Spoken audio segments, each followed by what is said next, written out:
আমরা যে সফট ড্রিঙ্কসের যে বোতল ক্যাং বোতলগুলো ফেলে দিই, ওরা যেটা করে এই বোতলগুলো কালেকশন করে স্টিলের যেহেতু, তো এগুলো কালেকশন করে ওরা আগুন দিয়ে সুন্দরভাবে তাপ দিয়ে এটাকে লিকুইড বানায়।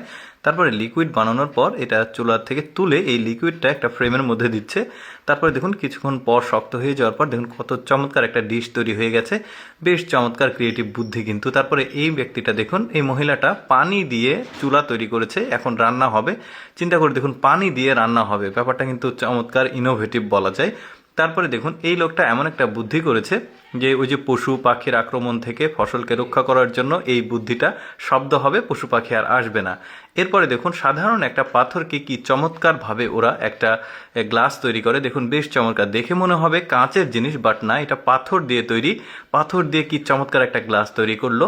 তারপরে একটা রেস্টুরেন্ট দেখাই, আর এই রেস্টুরেন্টটা একদমই দেখতে স্পেস স্টেশনের মতো, আর ওদের খাবার সার্ভ করার যে ক্রিয়েটিভিটি বেশ চমৎকার। দেখতে পাচ্ছেন এখানে খাবার আছে, খাবারটা দেখা যাচ্ছে না, এই যে বল দেখছেন, এই বলটাকে ভাঙতে হবে, এর ভেতরে রয়েছে খাবার। কি চমৎকার একটা বুদ্ধি। মানে আসল ব্যাপারটা আমি আপনাদেরকে একটু পরে দেখাচ্ছি। এটা ভাঙার পর ভেতরে খাবার, এটা তো খাবারটা খাচ্ছে।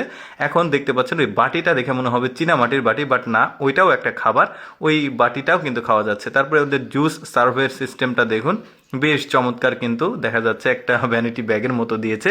তারপরে দেখুন